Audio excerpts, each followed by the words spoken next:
기록한다. 그 증거가 무엇인가? 우리에게 주신 계시의 말씀, 하나님의 말씀, 성경이죠. 그래서 이 하나님의 사랑이라고 하는 그런 마음을 가지고 이 성경 목록가를 부르니까 참 은혜가 되네요. 창세기부터 요한계시록까지 한 권 한 권 부르면서 야, 거기에는 나를 향하신 하나님의 사랑이 있구나라는 것을 마음으로 믿고 부르니까는 참 은혜가 되는 것 같아요. 저만 그런 은혜가 있는지 모르겠지만 어쨌든 여러분 모든 성경 속에 저와 여러분을 향한 하나님의 사랑을 알게 되기를, 또 믿게 되기를, 그 사랑에 감격하게 되기를 주님의 이름으로 축복합니다. 자, 성경은 하나님의 사랑에 대해서, 하나님의 사랑의 증거 예수 그리스도에 대해서, 그래서 우리가 그 예수 그리스도를 사랑해야 함은, 그리고 그 예수 그리스도로 말미암아 서로 사랑해야 함을 우리에게 말씀하고 있는데, 그러한 내용을 아주 중점적으로 우리에게 말씀하고 있는 신약의 성경에 있다면 사도 요한이 기록한 요한 1서라고 할 수 있겠지요. 요한서시는 3권의 성경이 있습니다. 오늘 우리가 공부할 요한 1서가 있고, 다음 주에 공부할 요한 2서, 그 다음 주에 요한 3서의 성경이 있습니다. 자, 한번 거기 개요를 보도록 하겠습니다. 요한 1서의 저자는 누굽니까? 사도 요한이죠. 성경에 보면 요한은 3명의 사람이 있습니다. 첫 번째로는 마가복음을 기록한 사람을 마가 요한 그렇게 부릅니다. 두 번째로는 예수님보다 먼저 6개월 태어나서 예수님 오시기 전에 요단강에서 세례를 주면서 예수님을 전한 사람, 세례 요한이 있고요. 그 다음에 세 번째로는 예수님의 선택함을 받고 훈련을 받아 예수님의 사도가 된 사도 요한이 있는데, 이 요한 1서는 세 번째 사람, 사도 요한이 기록한 성경이라고 할 수 있습니다. 다른 서신서와 달리 이 요한 1서를 보면 사도 요한이 이 요한 1서를 썼다라고 하는 그런 내용을 우리가 찾아볼 수는 없습니다. 그저 우리는 알 수 있는 것은 우리가 이것을 기록함은, 내가 이것을 기록함은 이라고 소개할 뿐, 요한 1서는 나 사도 요한이 썼다, 그런 말을 찾을 수 없습니다. 자, 그렇지만 요한복음과 비교해 보는 거예요. 요즘 새벽에 요한복음을 전하고 있는데 전 개인적으로 요한복음을 굉장히 좋아합니다. 또 새벽에 다시 한번 요한복음을 정리를 하고 또 그 말씀을 준비하고 전하면서 은혜를 많이 받습니다. 요한복음과 비교해서 요한복음이 말하고 있는 복음이라든지 어떤 용어라고 하든지 그 문체를 보게 된다면 요한복음과 요한 1서는 아주 밀접한 관계가 있다. 고로 요한 1서의 저자는 요한복음의 저자인 사도 요한이 기록했다, 그렇게 말할 수 있을 것입니다. 예를 든다면 요한복음 1장 1절의 말씀을 보시면 태초에 말씀이 계시니라, 이 말씀이 하나님과 함께 계셨으니 이 말씀이 곧 하나님이시라, 그렇게 말하고 있지요. 그럼 요한 1서 1장 1절 한번 보겠습니다. 태초부터 있는 생명의 말씀에 관하여는, 이렇게 시작을 하죠. 그죠? 그래서 이것만 보더라도 요한복음과 요한 1서의 저자는 요한복음이 쓴 사도 요한이 요한 1서를 기록했을 것이다, 그렇게 우리는 믿고요. 또 그것이 전통적인 우리의 입장이고요. 특별히 이 사도 요한의 제자가 있는데 폴리캅이라고 하는 초대교회의 속사도가 있습니다. 이 폴리캅이 요한 1서는 사도 요한이 쓴 것이다 라고 증언하고 있습니다. 자, 기록 연대는 주후 90년에서 95년 사이에 기록했을 것이다. 요한복음은 주후 80에서 90년 사이에 기록했을 것이고, 자, 요한계시록도 사도 요한이 기록했죠. 요한계시록은 사도 요한이 반모셈에서 유배되어져서 거기서 95년, 96년 사이에 기록된 것으로 보는데, 자, 그렇다면 이 요한 1서는 사도 요한이 90에서 95년 그 사이에 기록했을 것이다 라고 보통 이해를 합니다. 그것이 가장 적당할 것 같고요. 그 다음에 세 번째로 내용을 보면 요한 1서는 총 5장으로 보여지는데, 첫 번째 1장은 교제의 조건, 2장은 교제의 방법, 3장은 형제 사랑, 4장은 사랑의 실천, 5장은 세상의 승리, 이런 내용으로 구성되어 있다라는 것을 여러분들이 이해를 하시면 되겠습니다. 자, 중요한 것은 두 번째, 이 요한 일서를 받고 있는 이 수신자들의 상황과 또 그들을 향한 사도 요한의 권면이 이 요한 일서의 아주 중요한 내용이라고 할 수 있을 것입니다. 여기 한번 에어컨을 좀 트시면 어떨까요? 에어컨을. 자, 첫 번째로 이 요한 일서를 받고 있는 수신자들의 상황을 세 가지로 말씀을 드릴 수 있습니다. 첫 번째로는 범죄, 두 번째로는 분열, 세 번째로는 미혹.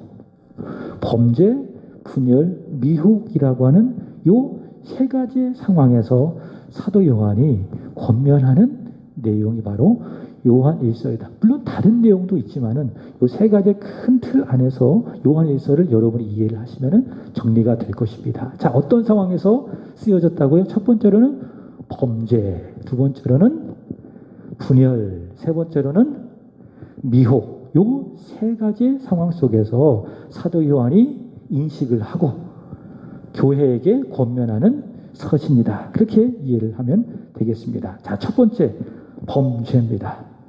자, 요한 1서 1장 10절 먼저 읽어볼까요?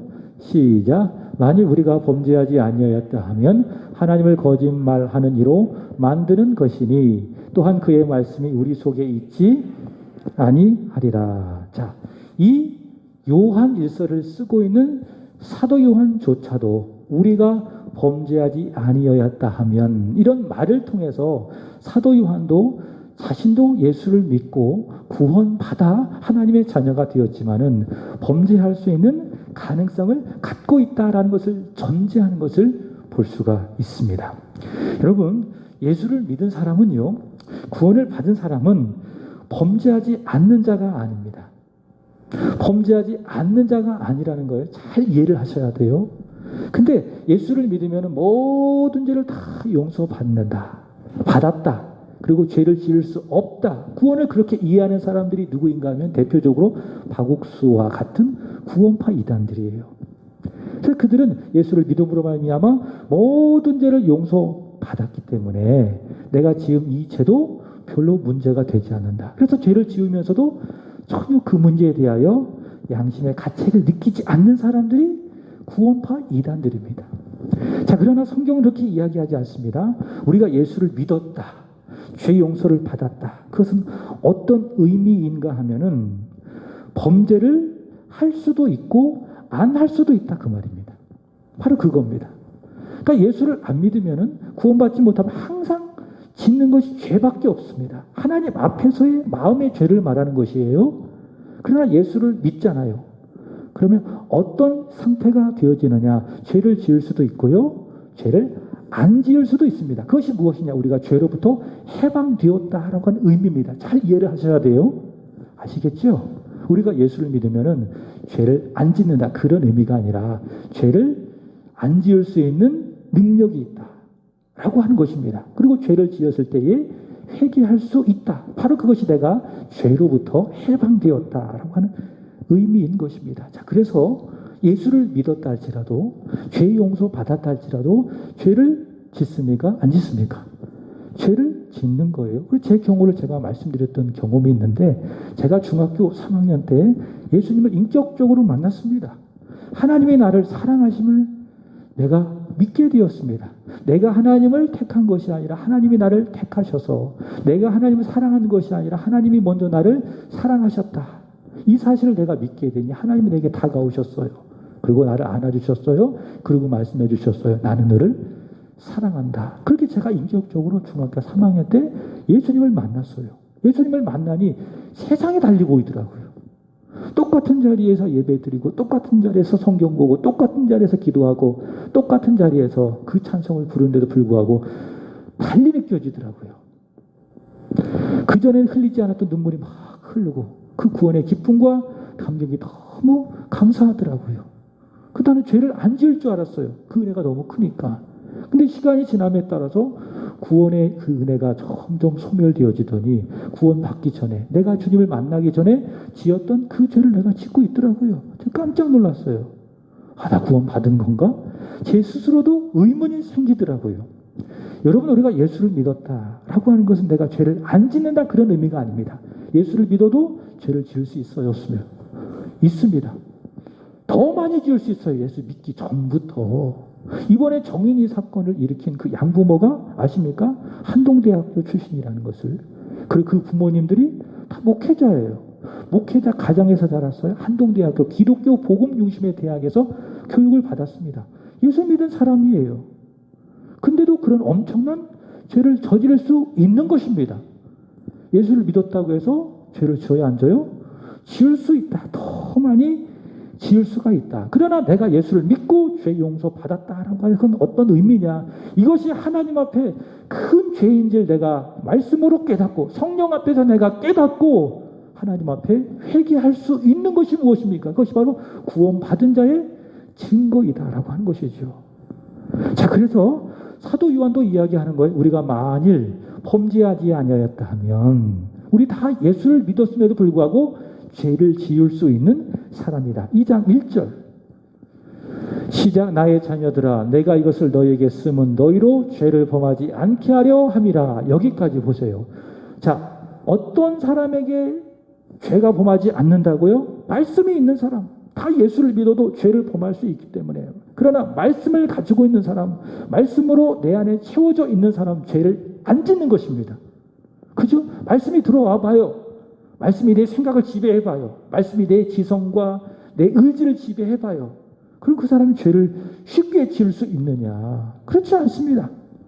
그러니까 사도 요한이 이 요한일서를 쓰는 목적 중에 하나가 무엇인가 하면 그들로 하여금 범죄하지 않게 하기 위해서 사도 요한은 이 요한일서를 쓰고 있더라라고 하는 것입니다. 자, 그래서 첫 번째 이 상황 다 범죄할 수 있는 또 범죄하는 그 상황 가운데에 교회가 놓여졌다. 그러면 그들이 지었던 죄는 무엇인가? 그들이 범죄했던 범죄의 내용은 무엇인가? 요한일서를 보니까는 두 가지를 소개하고 있습니다. 첫 번째로는 이 마지막 때에 세상을 사랑했다 그 말입니다. 세상을 사랑했다. 여러분 요한복음 3장 16절에 하나님이 세상을 이처럼 사랑하사에서 이 세상이라고 하는 것은 하나님께서 구원받게 할 그 세상을 말하는 것입니다. 그러나 사도 요한이 말하고 있는 세상은 하나님과 정반대되는 사상이나 이데올로기나 욕심, 정욕 이 모든 것들을 통틀어서 세상이라고 이야기하는데 문제는 구원받은 신자들이 구원받고 예수 믿고 하나님의 자녀가 되어진 하나님의 백성들이 세상을 살아가면서 하나님을 대적하는 하나님을 싫어하는 그 사상을 가진 그 세상을 너무 사랑하고 있더라고 말입니다. 그게 뭐라고요? 그게 죄라고 하는 거예요. 죄. 한번 보겠습니다. 요한일서 2장 15, 16절 시작. 이 세상이나 이 세상에 있는 것들을 사랑하지 말라. 누구든지 세상을 사랑하면 아버지의 사랑이 그 안에 있지 아니하니. 자 보세요. 내가 내 아내와 결혼을 했는데 내가 다른 여자를 사랑할 수 있습니까? 내가 만약 내 아내를 사랑하지 아니하고 다른 여자를 사랑하게 된다면 오늘 우리 호세아를 읽었지 않겠습니까? 고멜이 호세아를 만났습니다. 호세아가 고멜을 만났습니다. 그리고 결혼했습니다. 근데 이 고멜이 집을 나가는 거예요. 그러면서도 고멜이 나는 당신을 사랑합니다. 말할 수 있어요? 없어요? 없어요. 말한다면 그것은 가짜 사랑이에요. 위선적인 사랑이에요. 우리가 마찬가지예요. 우리는 이 세상을 살아갑니다. 세상이라고 하는 존재가 세상이라고 하는 대상이 하나님을 싫어하고 하나님 대적하는 존재라는 것을 우리 충분히 알고 있습니다. 그럼에도 불구하고 우리가 그 세상을 사랑한다면 오늘 사도 요한이 이야기하고 있는 것처럼 과연 아버지를 사랑하는 것인가? 그럴 수 없다라고 이야기하는 것이죠. 아버지를 사랑하든지 아니면 세상을 사랑하든지 중간 지대는 있다 없다? 없다라고 한 거예요. 16절 보겠습니다. 그럼 세상은 뭐냐? 시작. 이 세상에 있는 모든 것이 육신의 정욕과 안목의 정욕과 이생의 자랑이니 다 아버지께로부터 온 것이 아니요 세상으로부터 온 것이니라. 세상이 무엇이라고요? 정욕적인 거예요. 육신의 정욕, 안목, 보는 것의 정욕, 이생의 자랑, 세상적인 자랑, 이 모든 것들이 다 세상에 있는 본질인데 문제는 신자들이 그 세상의 것에 마음을 빼앗겨서 그 세상을 너무 살아가더라 그 말입니다. 그것이 무엇이죠? 그것이 바로 범죄하는 거예요. 그래서 여러분 그런 사람을 세상 사람이라고 하지 않아요.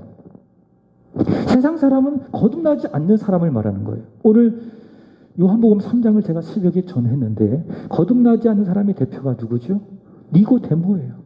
그런 사람을 세상 사람이라고 이야기하는 거예요. 그러면은 이런 사람은 누구냐? 육신의 정욕과 안목의 정욕과 이생의 사랑, 이 세상을 사랑하는 사람은 누구냐? 믿는 사람이에요. 근데 그런 사람을 뭐라고 이야기하는가 하면 세상적인 그리스도인이라고 그러는 거예요. 세속적인 그리스도인이라고 그러는 거예요. 그래서 주일이면은 어김없이 교회 와요. 그리고 때를 따라서 10의 1조도 해요. 헌금도 해요. 근데 막상 이 교회 밖을 딱 나가잖아요. 그럼 생각이, 내 언어가, 내 행동이 전혀 예수 믿는 사람답지 않아요. 말이 너무 거칠기도 하고 함부로 말하고 함부로 행동하고 세상 사람들과 있는 그 자리에 아주 거리낌 없이 가서 한잔하고 한 대 피고 그런 사람을 뭐라고 이야기하죠? 그리스도인이라고 이야기하는데 세속적인 세상적인 그리스도인이라고 이야기해요. 그런 사람이 죄를 짓는 거예요. 육체의 정욕, 이생의 자랑, 안목의 정욕으로 충만한 그런 삶, 세속적인 삶, 그것이 무엇이다? 범죄라라고 하는 것이죠. 자, 두 번째로는 우상숭배입니다. 우상숭배. 요한일서 5장 21절 시작. 자녀들아 너희 자신을 지켜 우상에게서 멀리하라. 여러분 우상숭배는 무엇입니까? 하나님과 같은 그 형상을 딱 만들어 놓고 그것이 나에게 복을 줄 겁니다라고 착각하고 그 우상에게 막 경배하고 섬기는 행위를 우상숭배라고 이야기하는데 오늘날 우리 그리스도인들이 그렇게 우상숭배하는 사람은 없습니다. 근데 사도 바울은요 우상숭배를 새롭게 우리에게 전해주고 있습니다. 어쩌면 이 말씀 앞에 우리가 걸려서 저도 그렇고 여러분도 그렇고 혹 우상숭배를 했던 적이 있을 수도 있다 이런 생각을 해봐요. 어디 말씀을 보는가 하면 골로새서 3장 5절입니다. 시작. 그러므로 땅에 있는 지체를 죽이라. 곧 음란과 부정과 사욕과 악한 정욕과 탐심이니 탐심은 우상 숭배니라. 탐심이 무엇입니까? 하나님 한 분만으로 만족하지 못하고 오로지 내 욕심만을 위해서 무슨 일을 행하는 것, 그것이 무엇입니까? 그것이 탐심입니다. 하나님 없는 욕심, 이것을 탐심이라고 이야기하는데 그 탐심을 가지고 내가 내 인생을 살았다면 그것이 무엇이라고요? 그것이 바로 우상 숭배니라라고 하는 거예요. 그래서 우리가 모든 일을 하든지 탐심을 가지고 해서는 안 돼요. 다시 말해 내 명예를 드러내고 나를 드러내기 위해서 해서는 안 돼요. 그것을 위해서 내가 무슨 일을 한다면 그것이 무엇이라고요? 그것이 우상숭배이다 라고 하는 것이죠. 자, 사도 요한은 교회가 범죄할 수 있는 두 가지 육신의 정욕과 안목의 정욕과 이생의 자랑으로 점철되어진 세상을 사랑하는 것이다. 그리고 탐심으로 우상숭배하는 것이다. 그것이 바로 범죄다 라고 이야기하고 있습니다. 자, 이런 교회를 향한 사도 요한의 권면은 두 가지로 정리해 봤습니다. 첫 번째, 따라서 볼까요? 죄를 자백하라. 뭐라고요? 너의 죄를 자백하라. 요한일서 1장 9절 보겠습니다. 시작. 만일 우리가 우리의 죄를 자백하면 그는 미쁘시고 의로우사 우리의 죄를 사하시며 우리를 모든 불의에서 깨끗하게 하실 것이요. 자백이 무엇입니까? 인정하는 거예요. 주님 그렇습니다. 지난 3일로 돌아보니 제가 세상을 사랑했습니다. 육신의 정욕과 안목의 정욕과 이생의 자랑으로 가득한 그 세상을 따라다녔습니다. 하나님을 사랑하지 않냐고 그 세상을 사랑하면서 내가 살았습니다. 뭐 하라고요? 고백하라고요. 인정하라고요. 자백하라고요. 하나님 욕심대로 살았습니다. 내 마음속에 탐심이 가득했습니다. 물질에 대한 탐심이 가득했으며 세상의 명예에 대한 탐심이 가득했으며 자녀를 키운다 할지라도 주님의 영광을 위해서 제가 키우지 않냐고 오직 내 탐심을 위하여서 자녀를 위해서 기대하며 내가 그렇게 키웠나이다. 주님 나를 용서하여 주옵소서. 나는 우상 숭배자였습니다. 라고 하나님 앞에 뭐 하라고요? 자백하라고요. 그래서 여러분 하나님 앞에 기도하는 기도의 내용이 자백하는 것이 많아야 돼요. 지난주 베드로후서 우리가 공부를 통해서 확인했지 않겠습니까? 하나님이 원하시는 것이 무엇이라고요? 회개하는 것. 하나님께서 바라시는 것이 무엇이다? 회개하는 것이다. 예수님을 보세요. 예수님이 이 세상에 오셔서 요한에게 세례를 받으시고 광야에서 40일 동안 시험을 받으시고 난 다음에 갈릴리에 오셔서 제일 먼저 전했던 첫 번째 말씀이 무엇인지 아십니까? 회개하라. 그리고 복음을 믿으라. 제일 첫 번째 메시지가 무엇이었어요? 회개의 메시지였습니다. 그래서 여러분, 기도할 때는 제일 먼저 하나님 앞에 드려야 될 것이 무엇이라고요? 회개의 기도. 내가 지었던 죄가 있으니까. 하루를 살아가면서도 얼마나 우리는 많은 생각의 죄를 많이 짓습니까? 말에서도 얼마나 많이 죄를 짓습니까? 이 말씀 앞에 세상을 사랑하고 욕심을 부린 이 말씀 앞에 자유로운 사람이 과연 누가 있습니까? 우리 다 세상을 사랑했어요. 그리고 욕심 부리면서 여기까지 살아왔습니다. 그 죄에 대하여 우리가 과연 하나님 앞에 자백했는지 뭐 하라고요? 자백하라. 그럼 미쁘시고 의로우사 우리의 모든 죄를 깨끗하게 하실 것이다. 7절 보세요. 자백하면 시작. 그가 빛 가운데 계신 것 같이 우리도 빛 가운데 행하면 우리가 서로 사귐 있고 그 아들 예수의 피가 우리를 모든 죄에서 깨끗하게 하실 것이요. 세상을 사랑했던 죄, 욕심을 부렸던 그 모든 죄를 하나님 앞에 자백하면 그 아들 예수의 피가 우리의 모든 죄에서 우리를 깨끗하게 해 주실 것이라. 여러분 믿습니까? 여러분 이 시간 하나님 앞에 회개하게 되기를 바랍니다. 예수의 피가 우리의 몸을 적심으로 말미암아 우리를 모든 죄에서 깨끗하게 하시는 은혜가 있을 줄로 믿습니다. 자, 두 번째로는 예수를 믿으라 그 말입니다. 대언자 예수를 믿으라 그 말입니다. 요한일서 2장 1절 보겠습니다.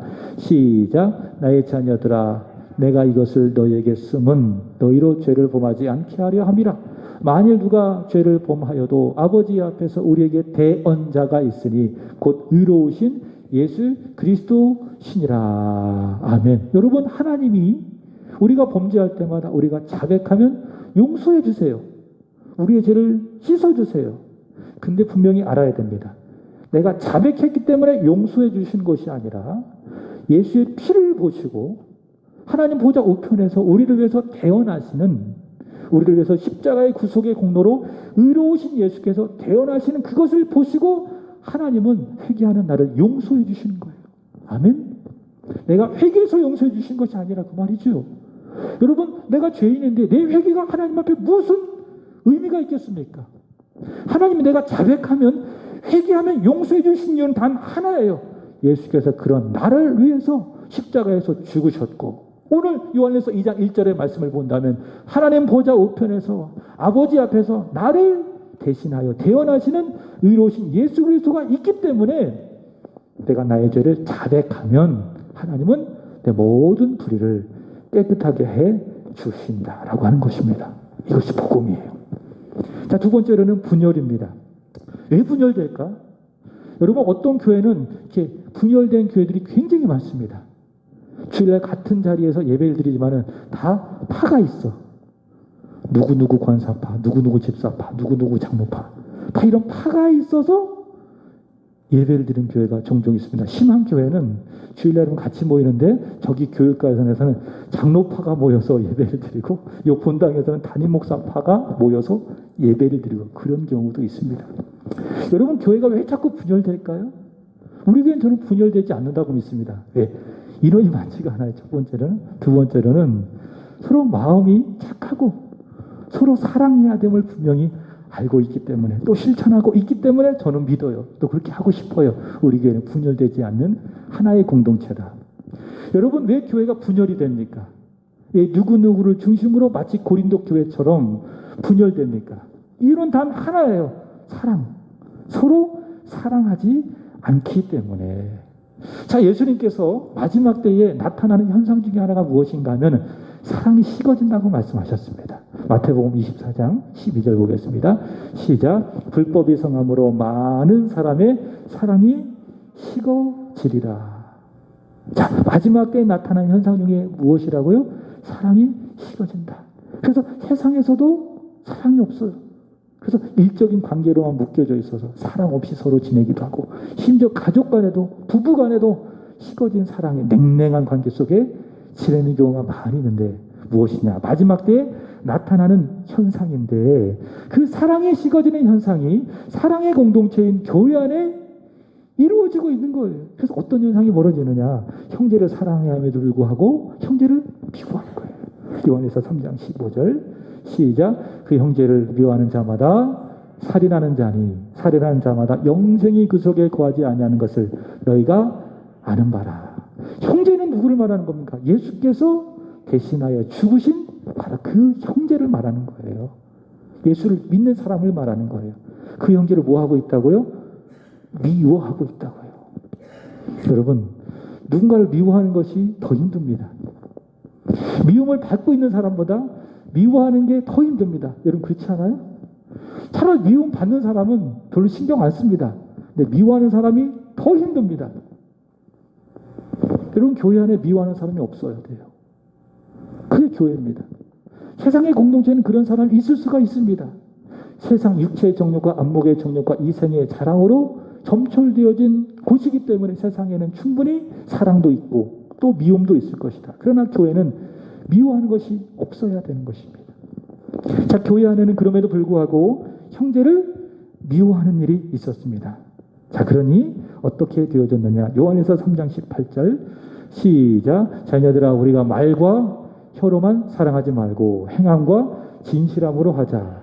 서로 미워하고 있습니다. 교회 안에서. 그렇게 하지 않아야에도 불구하고 미워하는 마음을 떨치지 못하고 있습니다. 근데 예배 시간에 또 찬양하는 시간에 또 목사님 말씀 전하는 시간에 서로 사랑한다고 말하세요. 아까 얘기했죠? 사랑합니다. 축복합니다. 라고 이야기하지만은 속마음은 어때요? 미워하는 거예요. 그런 마음을 가지고 사랑합니다. 축복합니다. 라고 말한다면 그게 뭐예요? 말과 혀로만 사랑하는 거예요. 그리고 무엇이 없죠? 요즘 아이들로 말한다면 영혼이 없습니다. 영혼 없이 사랑합니다. 축복합니다. 앵무새처럼 그렇게 말하는 거예요. 여러분, 그렇게 해서는 안 된다라고 하는 것이죠. 자, 이런 분열, 사랑이 없어서 미워하고 서로 말과 혀로만 사랑함으로 말미암아 분열되어진 교회를 향한 요한의 권면 첫 번째, 하나님을 묵상하라. 누군가 미워하고 싶다면은 먼저 그 생각을 접어두고 하나님을 묵상하라, 그 말입니다.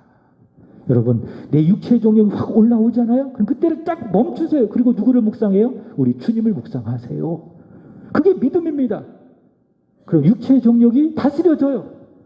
그러나 하나님을 묵상하지 않기 때문에, 하나님을 깊이 생각하지 않기 때문에 육체의 정욕에 내가 지배가 되는 것입니다. 말과 혀로만 사랑하는 가식적인 사랑, 형제를 미워하는 그 미워하는 마음이 가득 할 때에 사도 요한이 던지는 권면이 무엇인가? 하나님을 묵상해라.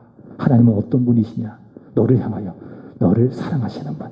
요한일서 4장 10절 시작. 사랑은 여기 있으니 우리가 하나님을 사랑한 것이 아니요 하나님이 우리를 사랑하사 우리 죄를 속하기 위하여 화목제물로 그 아들을 보내셨음이라. 하나님은 너를 얼마나 사랑하시는지, 우리를 얼마나 사랑하시는지, 내 죄를 속하기 위하여, 내 죄를 해결해 주시기 위하여 누구를 보내셨어요?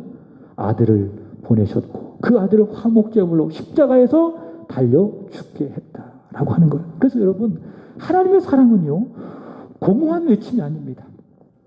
말로만 혀로만 하는 그런 사랑이 아닙니다.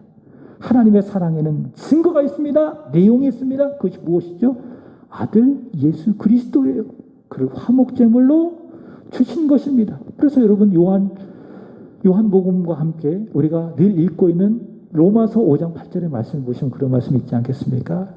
하나님이 우리를 얼마나 사랑하시는지, 우리가 아직 죄인 됐을 때에 우리를 사랑하심으로 말미암아 자기 아들을 십자가에 주심으로 우리를 향한 자기의 사랑을 확증하셨다. 그러니까 하나님의 사랑에는 바로 그런 증거가 있는 것이에요. 하나님은 우리를 그만큼 아들을 주시기까지 사랑하셨기에. 자, 11절 시작. 사랑하는 자들아, 하나님이 이같이가 뭐예요? 아들을 주시면서 우리 죄를 속하기 위하여 그를 화목제물로 주시기까지 이같이 우리를 사랑하셨기에 그 사랑을 우리가 묵상한다면은 우리가 과연 말과 혀로만 사랑할 수 있겠는가?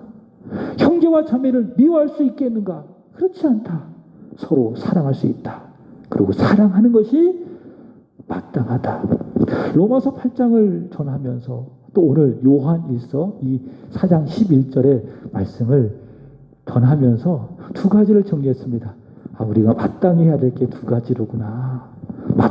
마땅이 뭐예요? 당연히 해야 된다. 하지 않으면 안 된다. 첫 번째 기도. 그 기도는 뭐 하는 거예요? 마땅히 하는 거예요. 당연한 거예요. 기도는 마땅히 하는 것이다. 두 번째는 뭡니까? 마땅히 서로 사랑하는 거. 서로 사랑하는 거. 나만 사랑해서는 안 돼요. A 집사님만 사랑해서는 안 돼요. B 집사님도 사랑해요. 서로 사랑해야 돼요. 손뼉도 맞장구가 쳐야 멋진 소리가 나죠. 한 편만 막 흔들어봐요. 소리 안 납니다. 서로 사랑하되 오늘 사도 요한이 말하는 것처럼 서로 사랑해라. 그것이 무엇이다? 마땅한 것이다. 여러분 마땅히 기도하시기를 축복합니다. 마땅히 서로 사랑하시기를 축복합니다. 자, 세 번째로 미혹입니다. 자, 마지막 때에는 적그리스도들이 출현하죠. 요한에서 2장 18절 시작. 아이들아 지금은 마지막 때라. 적그리스도가 오리라는 말을 너희가 들은 것 같이 지금도 많은 적그리스도가 일어났으니 그러므로 우리가 마지막 때인 줄을 아노라. 아멘. 요한 이런 말을 하는 이유가 있습니다. 마태복음 24장의 말씀을 보시면은 예수님의 말씀을 믿기 때문에 그러니까 예수님께서 제자들에게 말씀하셨죠. 마지막 때 징조 중에 하나가 무엇인가 하면은 세상 끝에는 그리스도인 척하는 사람들이 많이 나온다. 그리스도가 아닌데 그리스도인 척해서 많은 사람을 미혹하게 될 것이다. 예수님께서 사도 요한에게 가르쳐 주셨습니다. 그 예수님의 가르침을 받고 사도 요한이 요한일서 2장 18절에서 말하고 있는 것, 그대로 이야기하고 있는 것입니다. 많은 적그리스도가 일어나서 많은 사람을 미혹하고 있다라고 하는 것이죠. 자, 이 세상에는 여러분 그리스도는 오직 한 분 예수님밖에 없습니다. 제가 이야기했죠.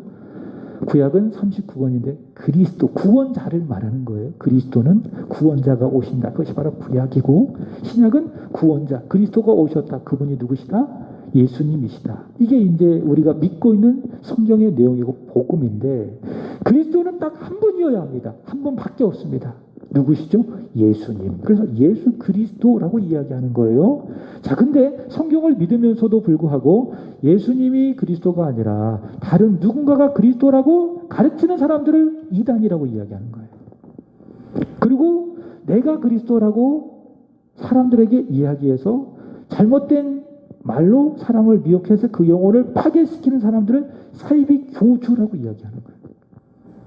이해하셨죠? 그런 사람들이 적그리스도, 거짓 선지자이죠. 오직 그리스도는 예수님 한 분밖에 없는 것입니다. 자, 그러면 사도 요한이 말하고 있는 마지막 때에 적그리스도들이 주장하는 것이 무엇이냐? 두 가지예요. 첫 번째로는 예수께서 그리스도이심을 부인하고 두 번째로는 육체로 오심을 부인하는 사람들이죠.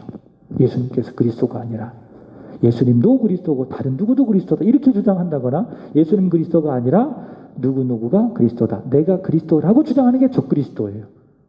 그 다음에 두 번째로는 예수님께서 육체로 오심을 부인하는 사람들이라는 겁니다. 어떻게 하나님의 아들이 더러운 육체를 가지고 이 세상에 올 수 있겠는가?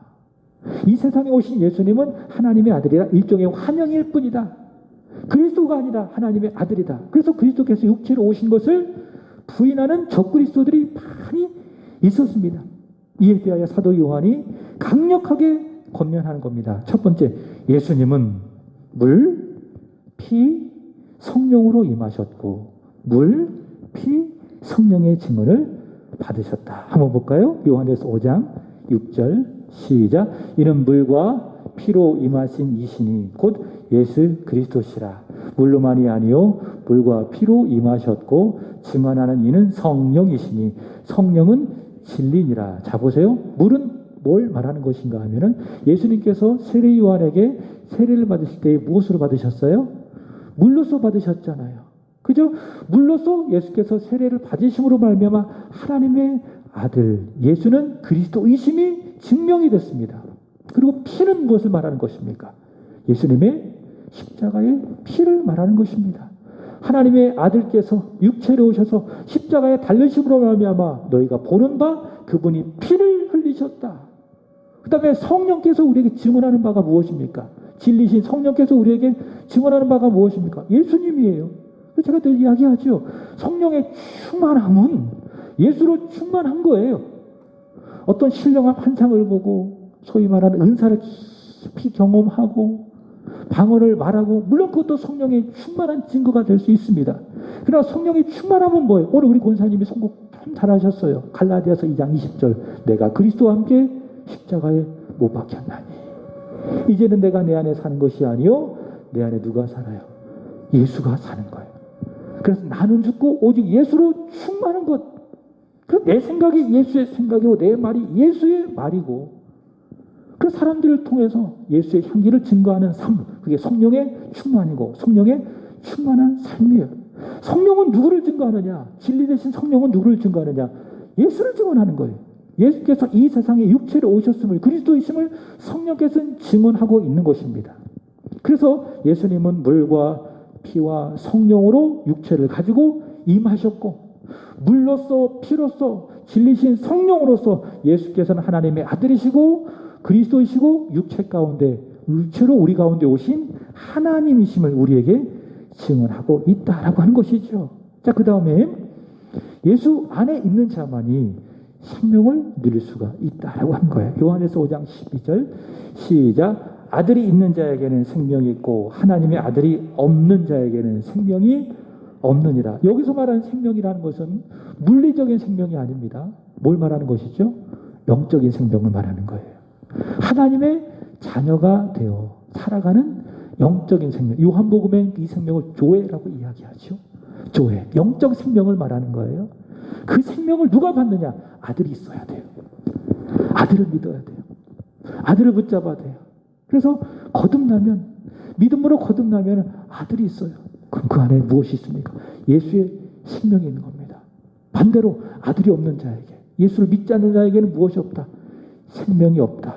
생명이 없는 상태로 살아가고 있는 거예요. 죽은 상태로 살아가고 있는 것이다 라고 하는 것입니다. 자, 이런 적그리스도의 잘못된 가르침에 대하여서 사도 요한은 예수님은 물, 피, 성령으로 증언되어진 육체로 오신 하나님의 아들 그리스도이시다. 아들이 있는 자에게만 영원한 생명이 있다. 그렇게 복음을 전하고 권면을 하고 있는 것을 봅니다. 자, 오늘 말씀의 결론입니다. 여러분 믿음을 가지시기 바랍니다. 믿음으로 사시기 바랍니다. 그럼 믿음은 무엇이어야 하느냐? 예수께서 하나님의 아들이심을 믿는 믿음이어야 합니다. 요한에서 5장 4절 시작 무릇 하나님께로부터 난 자마다 세상을 이기느니라. 세상을 이기는 승리는 이것이니 우리의 믿음이니라. 그럼 믿음은 무엇이느냐? 하나님의 아들을 믿는 믿음이어야 합니다. 그 믿음은 뭐냐? 항상 예수님과 연결시켜야 돼요. 예수님 없는 믿음은 가짜 믿음이에요. 그것은 일종의 신념이 될 수는 있지 나를 구원할 수는 없습니다. 오늘 새벽에도 말씀을 드렸습니다. 우리가 예수를 믿어 거듭나야 되는데 거기서 믿는다라고 하는 건 두 가지가 있어야 돼요. 첫 번째 대상이 있어야 돼요. 그 다음에 두 번째는 내용이 있어야 돼요. 그 대상은 무엇입니까? 독생자를 믿어야 돼요. 독생자 외에 다른 사람은 다 믿을 바가 못 됩니다. 여러분 내 자신도 그렇지 않아요? 내가 나를 믿을 수 있어요? 없어요? 없습니다. 그럼 작심삼일이라고 하는 그런 말이 있지 않겠습니까? 마음으로 작심을 해도 그 작심을 지키지 못하는 게 나예요. 나도 나를 믿을 수가 있어요? 없어요? 없습니다. 내일 새벽에 한번 내가 나와버리라. 막 알람을 몇 개 맞춰도 일어나요? 못 일어나요? 못 일어나잖아요. 나를 못 믿어요.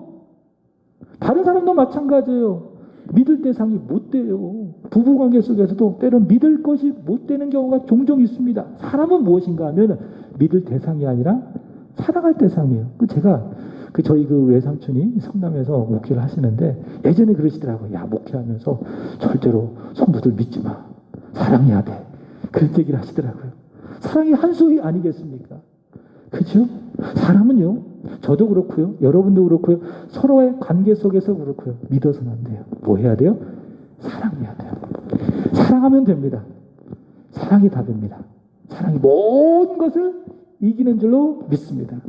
우리가 믿어야 될 대상은 단 한 분이십니다. 누구십니까? 독생자 예수 그리스도. 그 믿음의 내용은 뭐냐? 그가 나를 대신하여 이 세상에 오시고 십자가에서 대신하여 죽으셨다. 이 십자가의 구속을, 그 내용을 내가 믿으면 그로 말미암아 나는 거듭나게 되는 것이죠. 자, 우리의 믿음은 반드시 하나님의 아들과 관련이 있어야 된다. 우리가 하나님의 아들을 믿는 믿음만 갖고 있다면 여기 요한일서 5장 4절의 말씀처럼 세상을 이긴다. 여러분, 세상에 절대로 지지 마십시오. 여러분은 질 수 없는 존재입니다. 이길 수 있는 무기를 이미 여러분의 주머니 속에 가지고 있습니다. 근데 이 무기도 쓰지 못하면서 얼마나 우리는 많이 지고 있습니까? 때론 돈에 지기도 하고, 때론 어떤 환경에 지기도 하고, 내 몸의 연약함에 지기도 하고, 세상의 명예에 끌려다니기도 하고. 왜 그래요? 내 주머니 속에 이미 세상을 이긴 믿음이라고 하는 이 강력한 무기가 있음에도 불구하고, 믿음의 무기가 있음에도 불구하고 이것을 사용하지 않기 때문에 우리가 늘 지는 거예요. 세상에서 늘 우리는 패배자가 되는 거예요. 우리는 이길 수 있습니다. 왜? 세상을 이기는 하나님의 아들을 믿는 믿음이 있기 때문에. 자, 두 번째로는 믿음이 있다면 기도하세요.